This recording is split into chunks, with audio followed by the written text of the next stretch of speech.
Hello, everybody. This is Aran.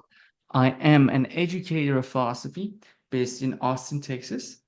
Today, I'm here with my dear friend Tren.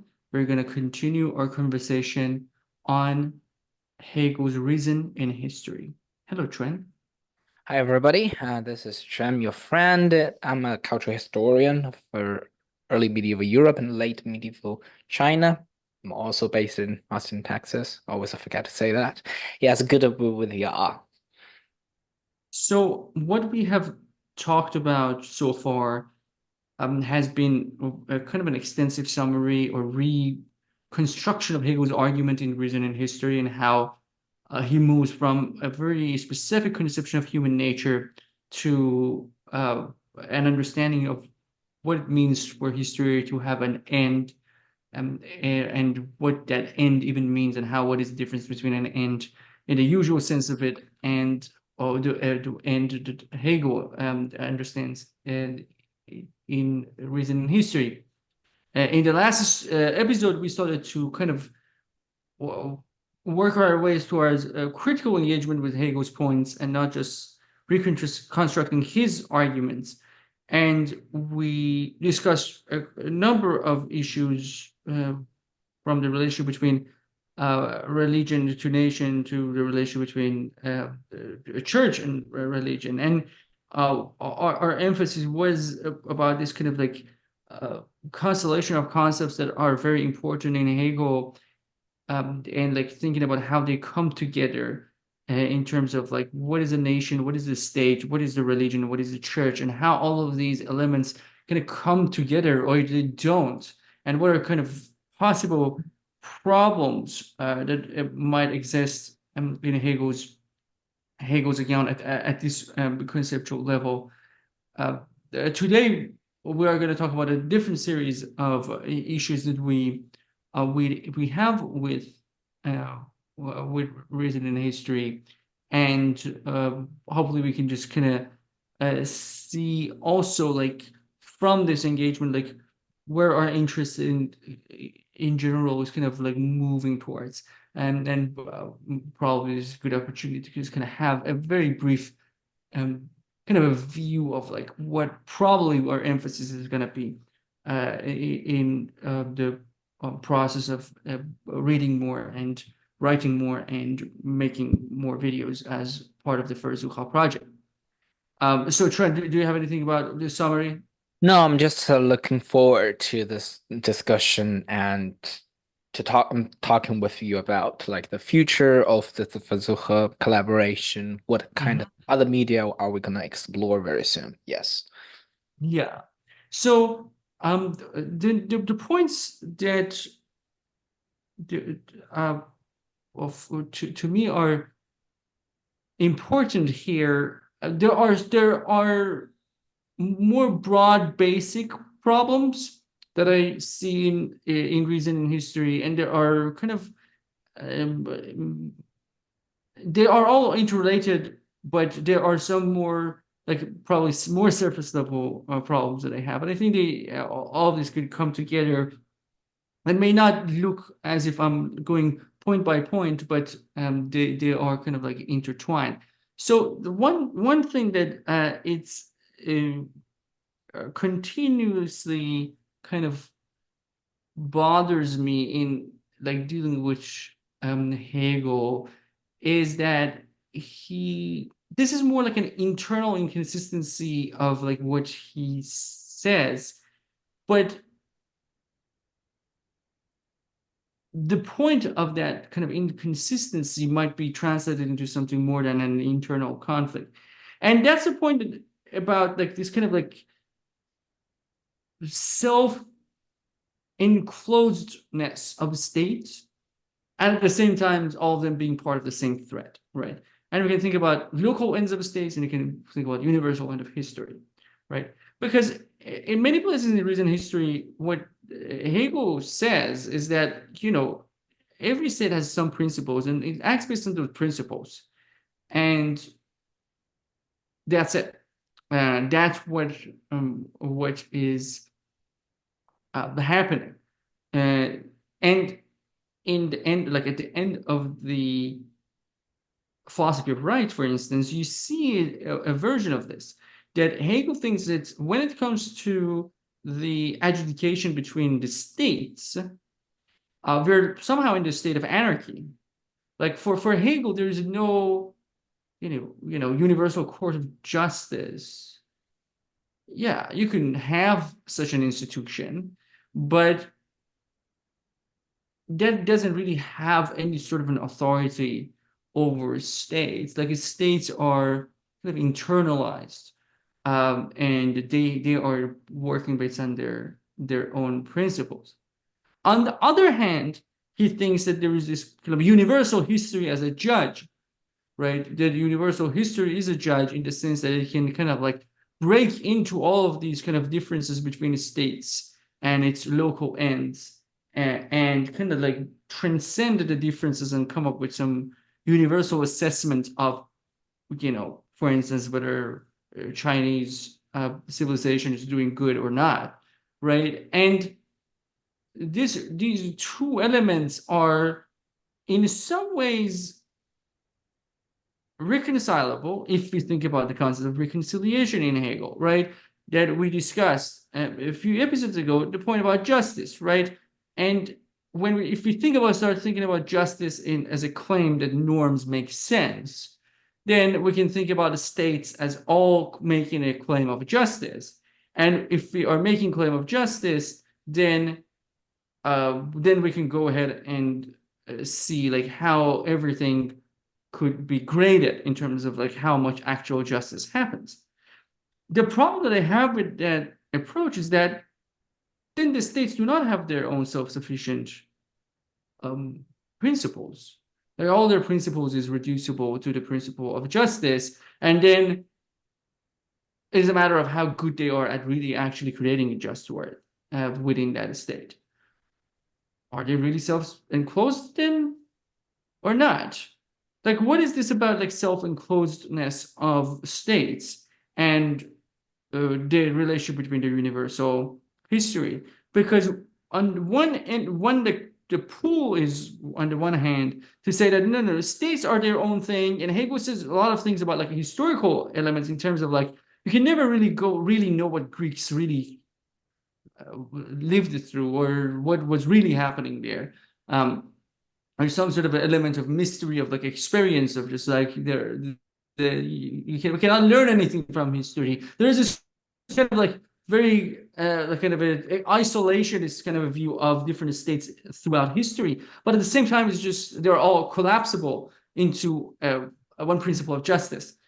So it's I wonder in parallel to that even if we understand the principle of justice in terms of something that both exists in every state and exists at the universal history, and that's how these two kind of get related. And all the other principles in this within a state are kind of like not necessarily a facade, but something of that kind for a pretense for justice, right? And in that sense, and I say this, and I want to see if Chen, you have anything to say about that, and then we can move on. Is that like when we think about justice, if we want to think about justice the way that kind of someone like Pinkart suggests, in terms of norms making sense, to me it seems like that Hegel thinks that this idea of making sense has a singular answer, right? That it either makes sense fully or it doesn't. And that is available to kind of a rational analysis that perhaps like transcends all of these like cultural differences and all of those. There is no localized sense of making sense that is not really translatable and transferable and experienceable by any other kind of state. They all come back to the same kind of thread, right? Which is going to be related to a lot of other points that we're going to discuss here and later. But yeah, like it to me, there is that tension between local and universal, and thinking of justice as something that exists on both sides, and thinking of justice as this whole thing about norms making sense, puts me to a position of like thinking about the logic of making sense. And interesting enough, like one of the main ways to understand Hegel's science of logic is to understand it as logic of making sense. But in the light of our suspicions about the not the enabling, but the founding presuppositions that we think exist in science of logic, I wonder how much of that kind of translates itself into historical analysis of making sense within a state, right? Um, if we take away, for instance, Hegel's obsession with a very specific form of articulation, then it seems like that there might be roads for making sense, not in the sense of articulation, but some level of contentment with the norms that might be something that is not comparable to Hegel's version. It's not wrong. It's not the lesser version of what Hegel thinks, or it's not lesser version of the concept of justice as a concept. It's just another form of it. And I don't see that. I think Hegel's point that there is no such a thing is dependent on his points in science of logic. But if science of logic has some grounding principles, has some grounding presuppositions that informs it, then what does that tell us about Hegel's uniform understanding of ultimately making sense? Trent? Yes. Wow. Gosh, I'll try to make sense in this response. As I hear one really important thing in what you just said, and the beginning part of it, what you said, namely the relationship between individual and universal, back to our really, really old obsession. And again, here's quite a different, perhaps, to Herder's position at different states in Hegel's terminology could potentially stray after completely different, like, and be it finite or infinite. But for Hegel, no, they are all striving for a certain form of justice or freedom. Therefore, different national spirits are first of all essentialized, using this as a parameter, and then interconnected, forming a genealogy of that wood spirit, like from that really society where nobody was free until everybody is potentially free. The problem, it's not a problem, it's the limitation of this approach is, in my eyes, let's take 19th century Prussia as an example, that the world historical significance of that specific nation or state was in connection, perhaps with, I don't know, the 18th century England, was not necessarily with 18th century Prussia. And you can use this to question Hegel, then what's the implication of his conclusions? Even we firmly believe in all the grounding presuppositions of Hegel's the enterprise. And in our time, this term is usually articulated or associated with the modernization theory. Say if, say China, essence is encapsulated by Hegel's project as like stagnating at the earliest stage of history. And now that we are in this global society, whatever you call it, how shall we derive the same concept of freedom and justice?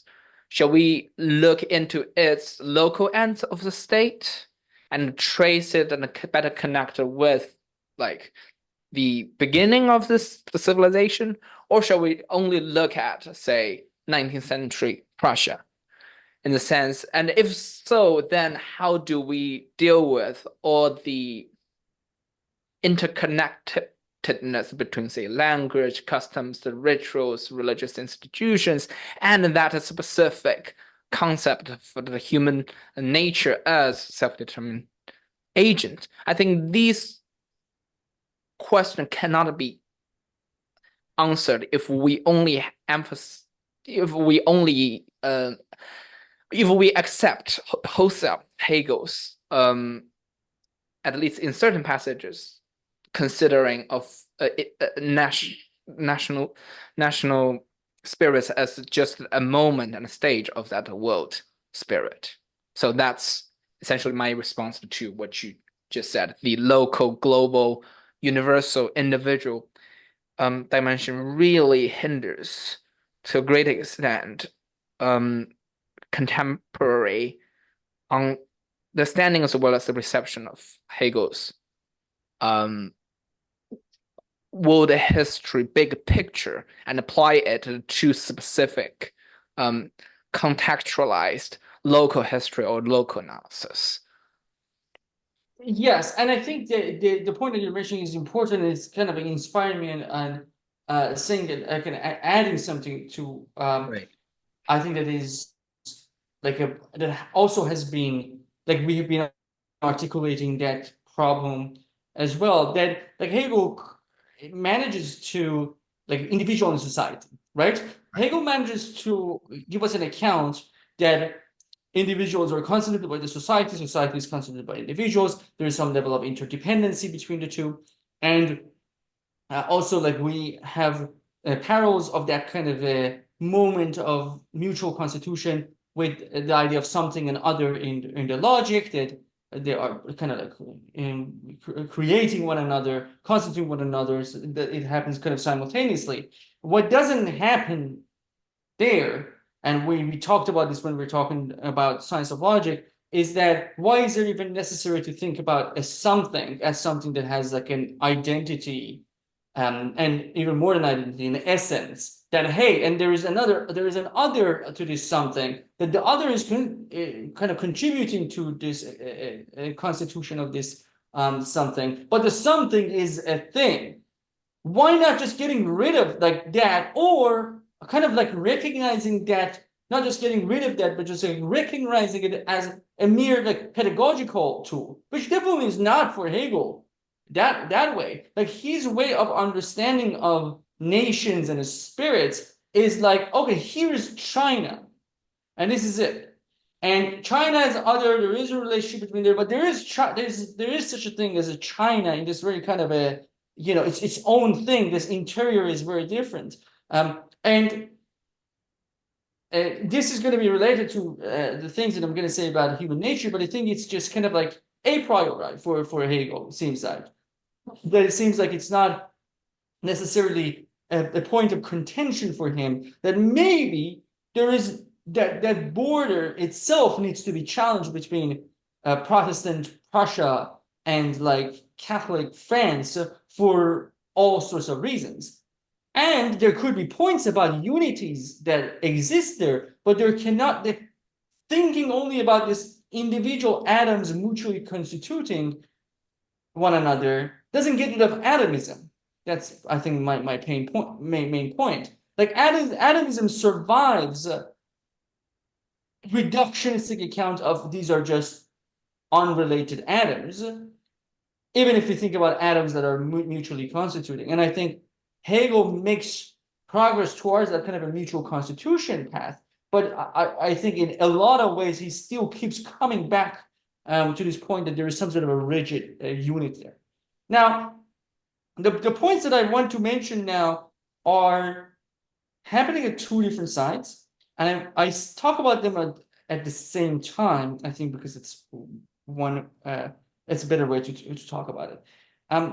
To kind of like articulate what is, I think, is going wrong in Hegel, it is probably the most significant one for me in terms of like kind of reconsidering something basic, is that we need to go back to the distinction that Matthew Boyle mentions and Terry Pinkard quotes in his book between transformative and additive attributes, right? And transformative attributes are the types of attributes that once someone or an entity has it, it's not that it is just the same old thing with like a sticker on top of it. It's not like something that is being added to something merely.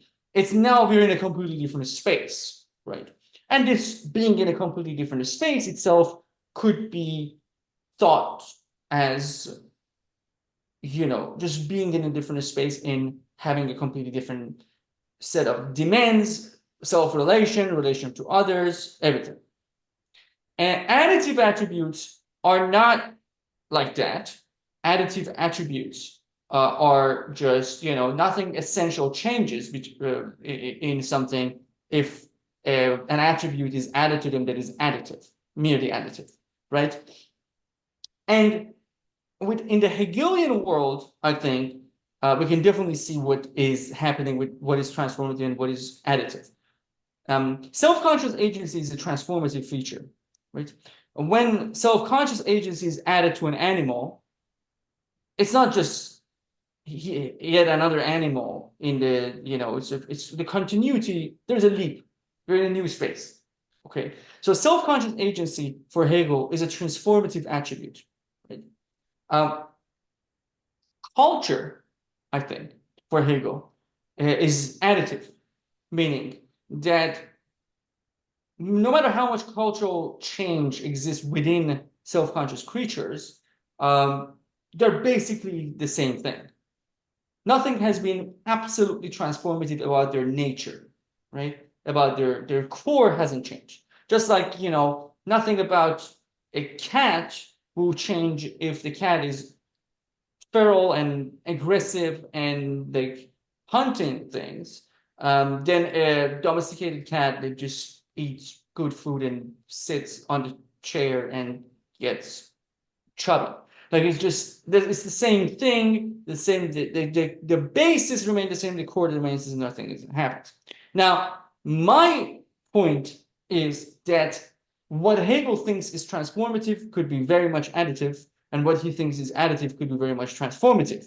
Or the sharp distinction between the two is a problem. And in terms of like what is thought to be transformative is additive, happens about evolution and its relationship with history, right? Hegel doesn't give us much room to accept that he has any sort of interest in accepting an evolutionary understanding of species, right? If we think about a species as this kind of like an evolutionary space, now this kind of whole understanding of the leap becomes very, very much of a problem, right? We can still think about self-conscious agency as something that we have, as this specific animal, that is very significant, right? That we need to deal with it, right?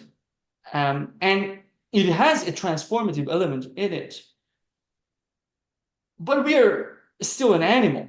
Like, and that kind of a continuity hasn't ended either. We're still in nature, and nature is in us.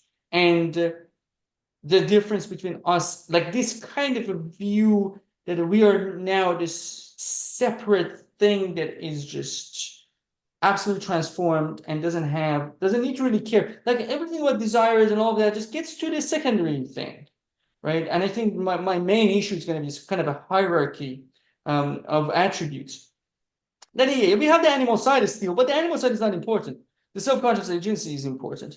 I think there is a problem in that. There's a factual problem about that lack of understanding of continuity, because then like the continuity between nature and spirit starts to disintegrate as well. That whatever self-conscious agency is in continuity with the rest of the nature, and even like some levels of like the point about some sense of oneself, self-awareness of a kind, is not just, it's not a massive, it's not a jump, but it is something something of a different kind. Now, I have to clarify here that I do not want to diminish the relevance of self-conscious agency in analyzing what we are as this type of a species. What I'm saying is that for Hegel, the tree of life doesn't matter when he wants to talk about humanity, because we are self-conscious agency. Everything else about us is something like that we happen to have from this past that doesn't matter.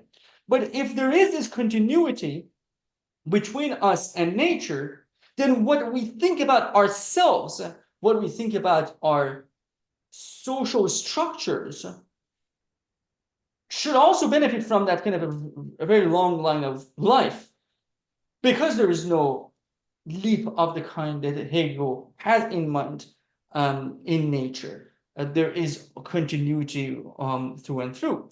Now, the opposite problem exists with culture, right? That for Hegel, culture really does not transform what we are. The meaning, it is definitely transforming us in many, many ways, but it doesn't transform what it means to be human being, right? And I think I have to mention the last point to make all of this kind of come together, and we can talk about it together. I think the ultimate point is that for Hegel, human nature is not an empirically vulnerable concept. Human nature is fixed. Now let's go deal with it. Human nature is fixed. Human nature is self-conscious agency. Let's go talk about it. That is not changing. Self-conscious agency is not changing naturally. We're just there. There's one uniform understanding of self-conscious agency. We stick with that. And whatever cultural element happens, it doesn't matter. We're basically that, right? And I think both of these criticisms that I have is just the criticism of that point about human nature. That if instead of thinking about the way that Hegel thinks about human nature, we think about human nature as something that is very much empirically vulnerable, right? And never complete, right? And always kind of like expanding and in communication with different aspects of nature itself. Then another door opens, right? From understanding of like the relevance of evolution for the continuity between nature and spirit, we actually open the door up from transformativity of culture, I think. Not again as something that now we're just thinking that is not absolutely additive, it's just absolutely transformative, but the transformative element of it, which goes back to the point about localized making sense, right? I think Hegel thinks that if you add culture to self-conscious agency, you have just added something. You haven't transformed self-conscious agency. You've just added, it's like it's wearing new clothes, right? China is a clothing for self-conscious agency, and has bad taste in fashion. Now, India is a fashion style for self-conscious agency. Then we throw away the Indian attire, and then we have the Greek attire, and then we have the Protestant Christianity attire of post-Enlightenment. And that's the one that fits. That's the one that we fit. But what if it's not about clothing, it's about skin. Like what about this is about like when you enter a culture, you enter a space that space, at least in some regards, has its own branch, and it requires its own, it has its own logic. There's no unified logic of self-conscious agency that is fully applicable to every culture. So I think for Hegel, or my point here for Hegel, is not so much that I have an example of saying like in what sense, or I don't find like that important at this stage. My point is not that, hey, look at this specific event, I call that a transformative element of culture. What I'm saying that is Hegel is not interested and he is not justified in not being interested. He's a priori stuck with a concept of human nature that he doesn't give us a convincing justification why it is a priori in the first place. What is it about human nature that makes it a priori? There is no justification for that point in Hegel. And that matters because that matters in terms of not only our relationship with nature, but our relationship with culture. Things become very easy as you use the Latin term that I don't know Latin, but so I don't remember the term, but like a neutral middle. That it's very easy to just kind of like come up with like a neutral middle and say, okay, we have the Chinese, we have Indians, we have Persians, we have 18th century, we have 5th century, or 3rd century. A self-conscious agency. These are all clothings. That's it. What if someone's clothing completely changes them? What if it becomes as a skin? What if it just creates a completely new identity for them just because they have that specific attire on, as opposed to another outfit, right? So I think as much as Hegel's point about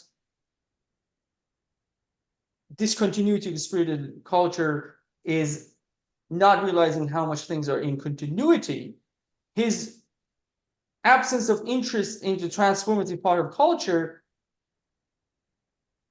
means that he's blinded to the possibility of discontinuity within a species. That becomes very relevant to many points. Now, two short things about this, and one thing's about history and philosophy, and then I'm done. With respect to this, I think the value of Hegel's project in general is that given our aspect, the aspect of us that is about self-conscious agency, here's the story, right? Given self-conscious agency is we're concerned with that. Here's the story. Why can't we think about that as what Hegel was doing, and think of that as the valuable aspect of it? I think we can, to an extent, though, because I think going back to the very beginning, and dear listeners, we are like all of the conversations we have, these are interconnected. We are thinking about them at the same time in a lot of ways. Because one of the things that we were interested in reading Gillian Rose's Hegel Contra Sociology was that Hegel is kind of like breaking away from a content tradition that shows itself in like social sciences and humanities of our times.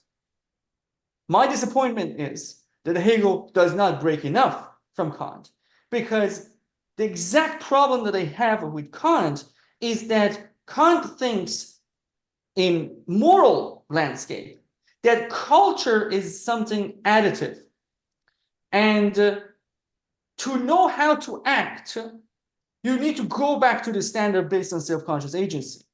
Culture is just the outfit. Culture is not anything transformative. And I think Hegel carries that away. Hegel thinks that self-conscious agency becomes actualized in a specific type of a culture, not based on following a certain moral standpoint, but he keeps that core of the conviction intact. Hegel, in short, is uncritical about the concept of human nature. And I think that's the essential problem with Kant as well. And lastly, the point here is that I think Hegel moves away from Kant by bringing history as something kind of relevant philosophically, because it is within history that we can articulate human nature. It is within history that we can actualize human nature. But I think this is a wasted dialectics, as it really does not unleash the full power of history, which only becomes available to us as intellectually relevant if we think history is not there to show us how human nature has been expressed in different times and periods and to what extent. But history is where we see how human nature diversifies itself, expands itself. History is not repository of data to see how it matches with the a priori concept of human nature. History is an essential point about deriving human nature. And there are a lot of like interesting, complicated things about what it means even to speak of human nature, given this continuity with continuity of the tree of life, and also this point about the possibility of the possible transformative aspect of culture. And that's one of the lines of inquiry that we probably are gonna follow, of just like what happens to the concept of human nature if this all of these types of susceptibility, empirical in both natural and historical sense, entered the field.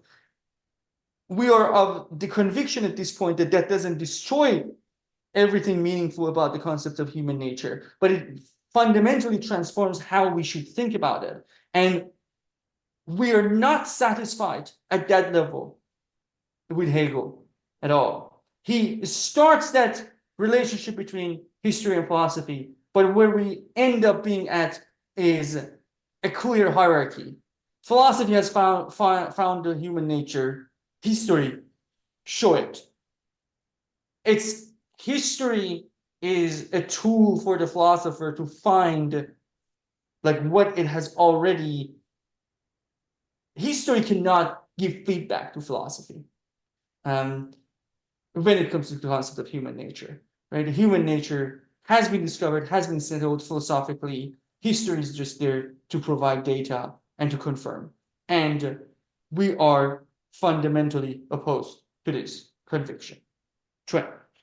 Yes, I really enjoy what you just said. I think I have 4 points because you mentioned so many things. I'll try my best to put them together in a coherent thing. First is the Latin phrase, if I don't mistake, you were referring to should be utilitarian comparationis. That is the third, literally mean third for the sake of comparison. It's not that there's an ideal type conjured so that you can fit different examples into the universal individual problem to a certain extent.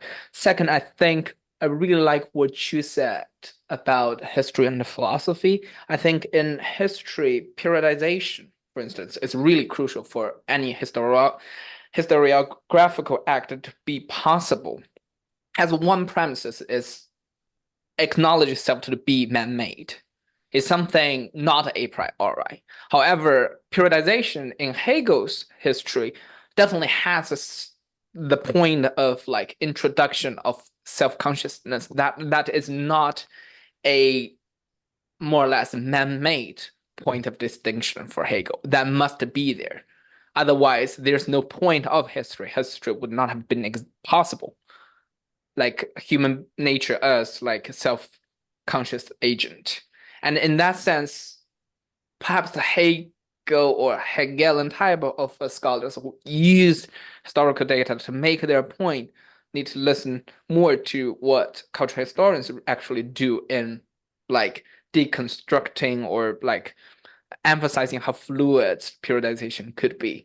Because usually that was introduced to serve a specific purpose and categorizing similar patterns, not a it's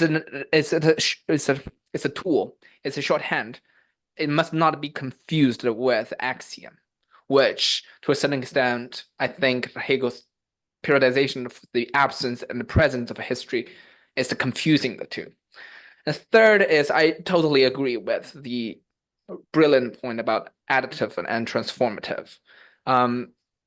One point of elaboration I want to add is within that additive, the Hegel has no problem introducing a full like gradient hierarchy. Some additive like changes are more enduring and powerful than others. For instance, he would say like the invention of writing is really important for like national spirit as well as like a history proper to come to be, and within which there's like further qualification that such writing must not be monopolized by one specific class of clergy. So those are important points for, say, the configuration between the desire to achieve self-determination, and the actual social institutions that are for Hegel. However, it does not change the fact that justice still means this freedom as well as that self-determination agency. And the third thing I'll say is, given the divide or dichotomy between additive and transformative changes, we can perhaps better understand the term actuality and the term potentiality. I think actuality is a realm of that additive change, which could relapse. Say we achieve certain things to allow like individuals in a society to like express themselves artistically. Like in a century, that system institution could be away. Yet the human potential remain constant, which is governed by the transformative one. And that's really interesting because if that division is maintained, then potentiality is not just a descriptive matter, it becomes a moral command. It's Zolan. It's something we must achieve. Therefore, that's why I think, for me, Hegel's evaluation of different national spirits has very strong yet not really acknowledged moral judgment on the overtone, because that's the perennial debate between functionalists and phenomenologists. So in interpreting a different national spirit, shall we really stand in their shoes and see what they're striving after, or shall we impose upon them a set of things they are not really conscious of? Yet again, Hegel heard the debate to a certain extent, but the moral judgment part, I think, would draw Hegel much closer to Kant in the sense of evaluating culture as like kind of moral matter. I don't know. Like you can respond to that. I don't know enough about Kant. And the final thing is not very, perhaps a bit ironically, when Hegel subjugates history underneath philosophy, because only the latter is striving to the understanding and define, articulating human nature. The former is only showcasing or like demonstrating it.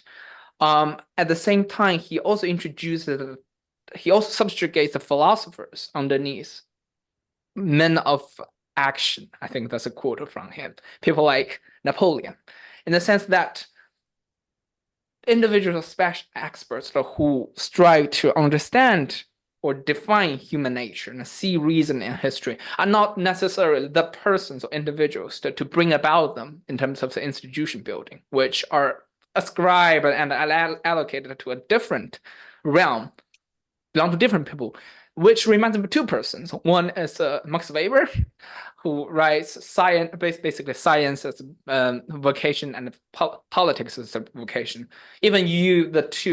Even for instance, Aran as a person becomes like supreme leader of the Republic, Islamic Republic of Iran one day.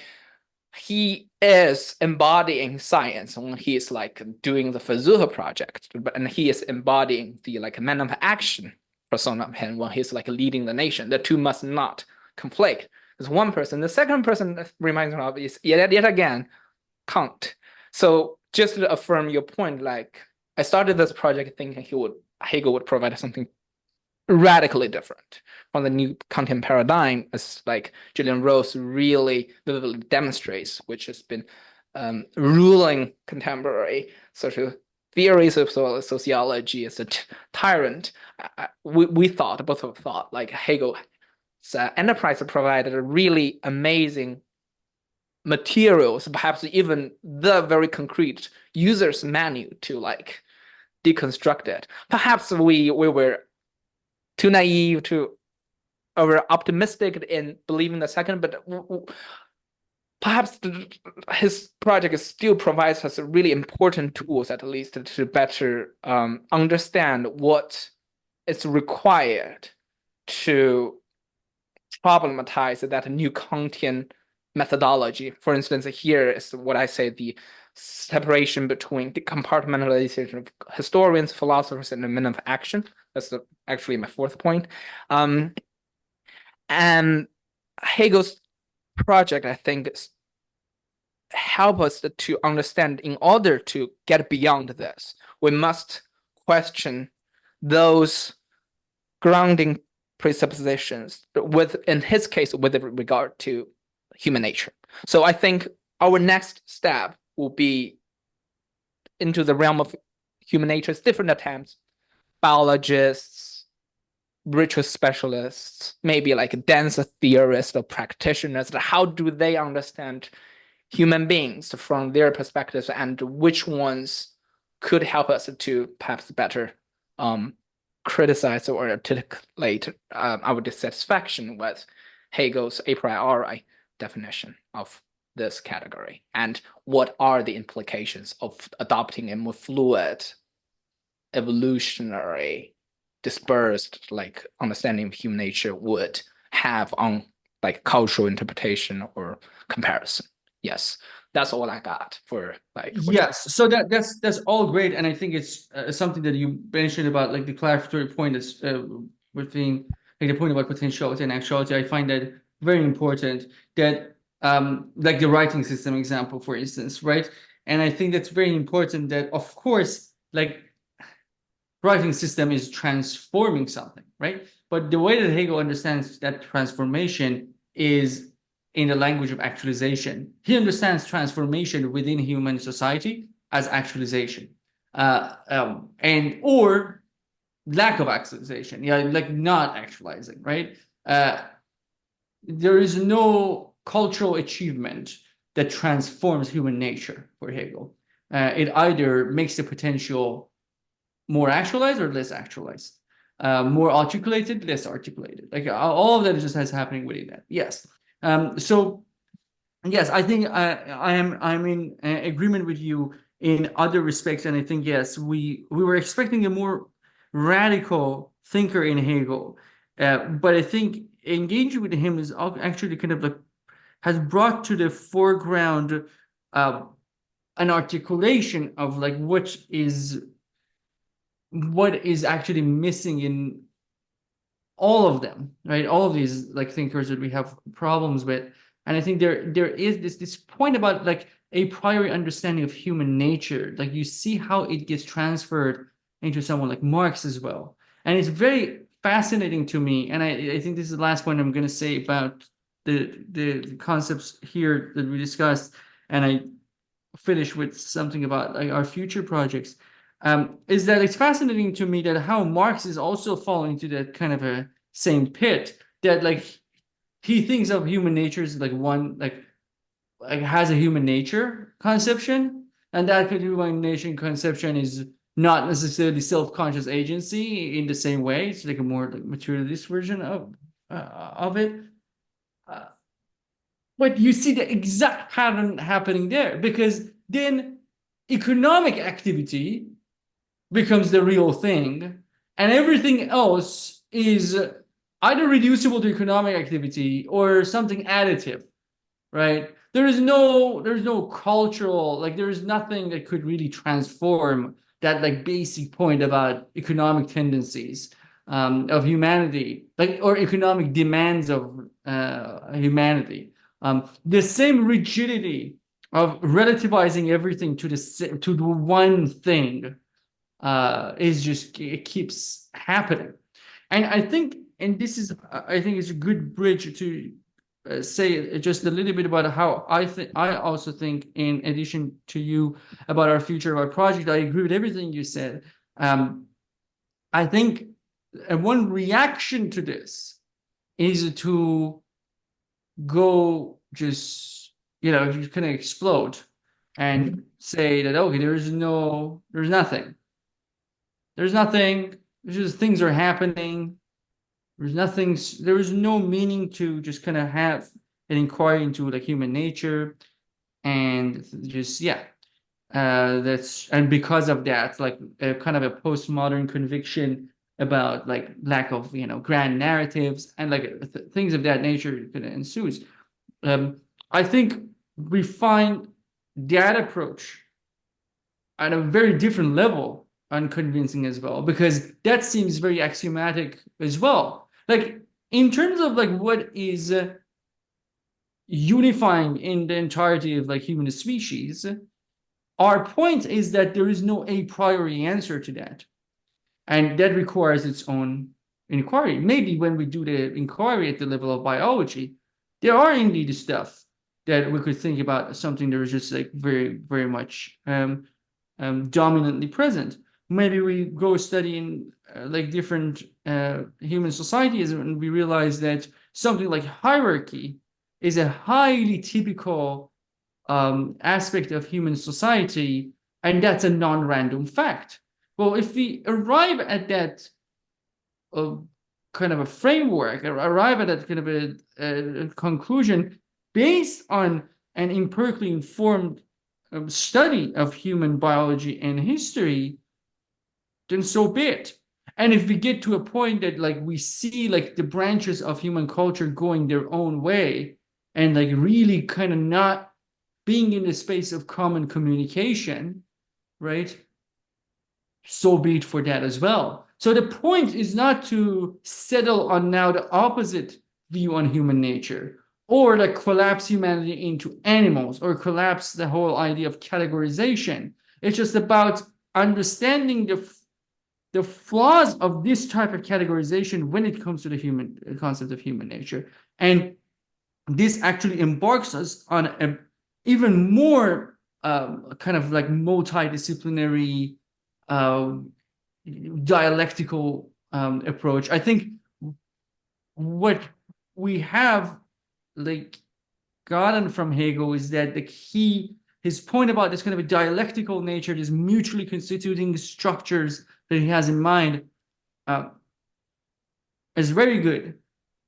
He doesn't take it where he should take it, and we're going to take it there. We're the young Hegelians, apparently. All right. So, dear listeners, thank you for listening, and we look forward to your input and stay attuned. Our next physical project is coming up. We don't know what it's going to be, but it is coming.